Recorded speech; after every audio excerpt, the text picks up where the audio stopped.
ল্যান্ডলাইনটা এই সাত সকালে বেজে উঠতেই এক লাফে বিছানা ছেড়ে দৌড়ে এসে আমি রিসিভার কানে লাগিয়ে বলি, হ্যালো, রজতকে দে। ছোটদার গলা শুনেই চমকে উঠি আমি। এত সকালে?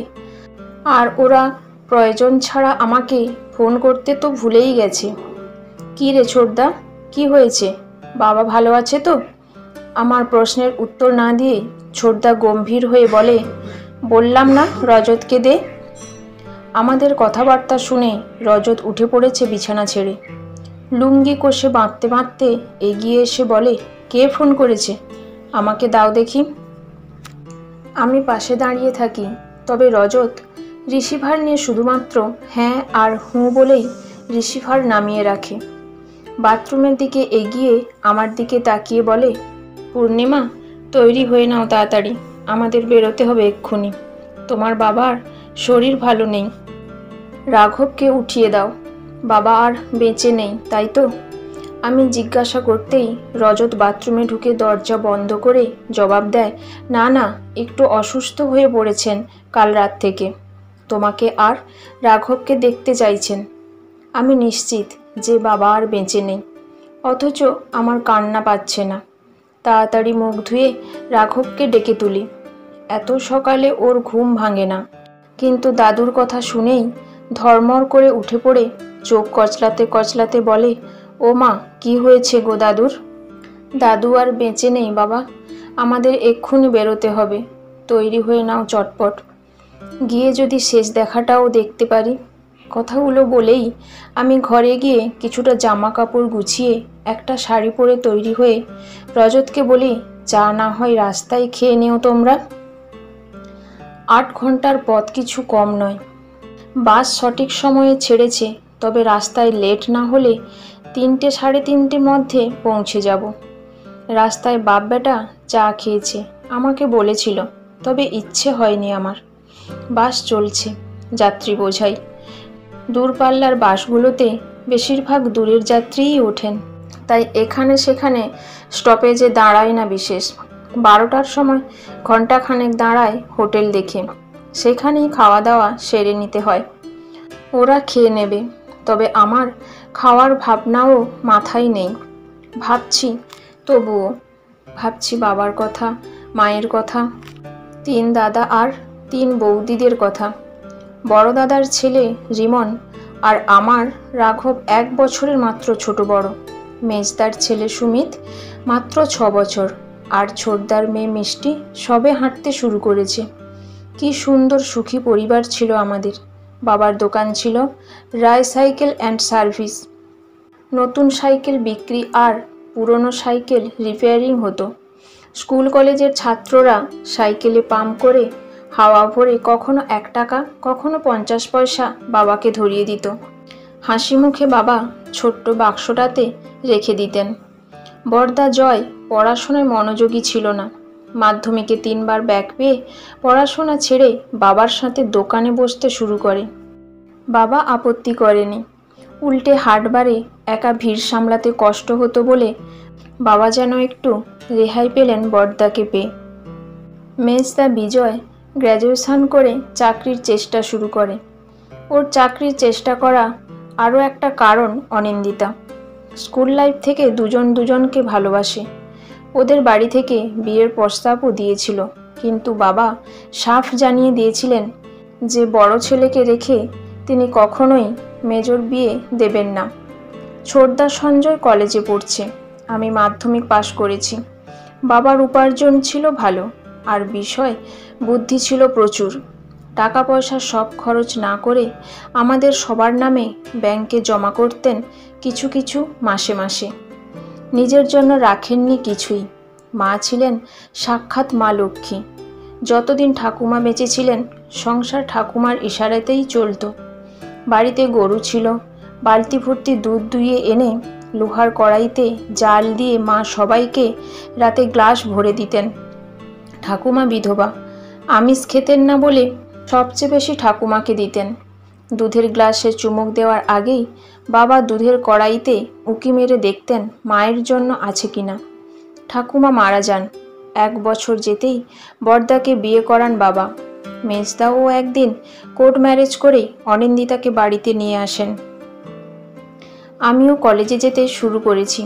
বাবা ব্যবসা দিন দিন খারাপ হতে লাগলো, সাইকেল বিক্রি কম হতে লাগলো। আমি পাশ করতেই আমার বিয়ের ব্যবস্থা করলেন। বিয়ে করে চলে এলাম দূরে। সংসারে অভাব আসতেই অশান্তি এলো। দুই দাদা পৃথক হয়ে গেল। ছোটদাকে নিয়ে মা বাবা থাকলেন। বড়দা দোকান ভাগ করে আধা নিয়ে নিজের দোকান শুরু করলো। ছোটদা বাবাকে সাহায্য করতে শুরু করলো। মা পারলেন না এই দুরবস্থা সইতে। কিছুদিন অসুস্থ হয়ে বিছানায় থেকে মায়ের মৃত্যু হলো। বাবা চোখে অন্ধকার দেখলেন। আমরা সবাই মিলে তখন ছোটদা সঞ্জয়কে বিয়ে করালাম বিউটি নামের একটি মেয়ের সাথে। বিয়ের পর প্রথম বছরে 2 বার নিয়ে যেত রজত আমাকে। থেকে আসতাম 1 মাস। রাঘবও খুব খুশি হতো মামা বাড়িতে গিয়ে রিমনকে পেয়ে, দাদুকে পেয়ে।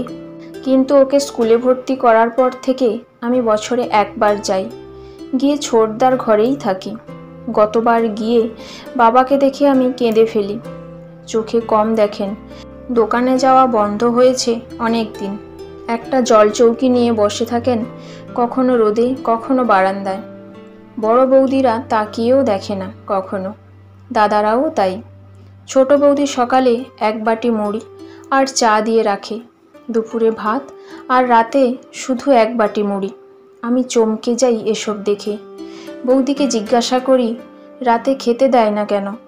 সে উত্তর দেয়, বুড়ো হলে কম খেতে দিতে হয়, না হলে পায়খানা করে ঝামেলা বাঁধাতে পারে। কি উত্তর দেব? ইচ্ছে করে এক্ষুনি নিয়ে যাই বাবাকে আমার সাথে আমার কাছে, ইচ্ছে করে বলতে, বাবা তুমি যতদিন বাঁচবে আমার কাছেই বাঁচবে। বলা হয় না।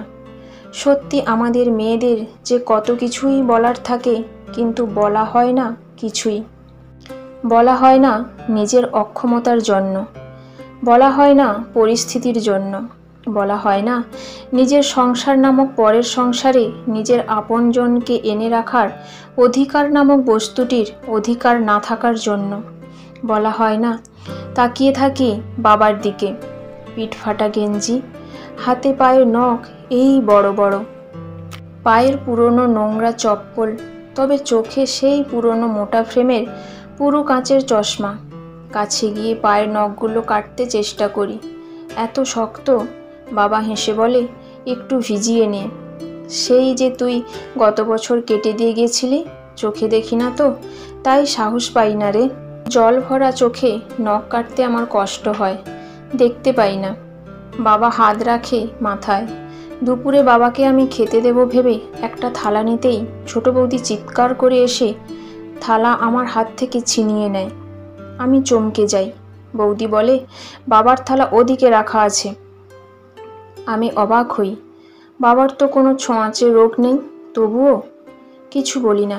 নিঃশব্দে বাবার থালাটা এনে খেতে দিই। রাতেও তেমনি খেতে দিতেই বাবা হেসে বললেন, মা রাতে আবার খাবার কেন? আমি বলি, খাও, আমি যে কদিন আছি। ভাতের থালা ছুঁয়ে প্রণাম করে বাবা বলেন, অভ্যাস হয়ে যায় যদি। আমার চোখে জল। বাবার হাসির মাঝে আমি কান্না খুঁজি। মনে আছে আমি চলে আসার দিন সকাল থেকে কিছুই খেলেন না, বারান্দার এক কোণে বসে রাঘবের সাথে গল্প করছে। আমি অনেকবার বলাতেও খেলেন না। বেরিয়ে আসার সময় প্রণাম করে কিছু টাকা হাতে দিতেই জিজ্ঞাসা করেন, কত টাকা রে? 200, আমি বলি। মনে মনে কি যেন হিসেব করে টাকাটা রেখে দিলেন পাঞ্জাবির পকেটে। সেই শেষ দেখা বাবাকে। ও মা নামো, এসে পড়েছি। রাঘবের ডাকে তাকিয়ে দেখি কখন যেন এসে পড়েছি। আচ্ছা, রাস্তায় কি বাস দাঁড়িয়েছিল? ওরা কি খেয়েছে?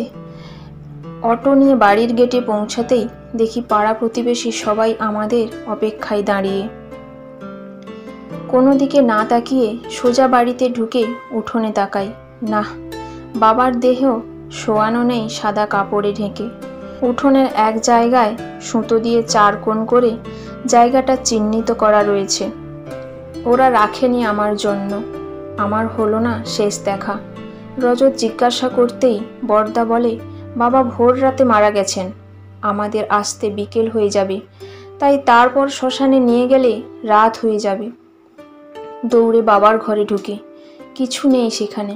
বাবার জামা কাপড়, বাবার খাওয়ার থালা সব ফেলে দিয়েছে ওরা।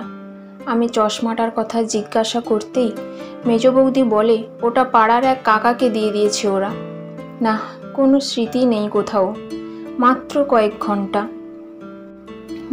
কয়েক ঘন্টায় বাবার আত্মা যেমন বিলীন হয়ে গেছে মহাশূন্যে, তেমনি বাবার স্মৃতিও হারিয়ে গেছে চিরতরে। আমি হতবাক হই।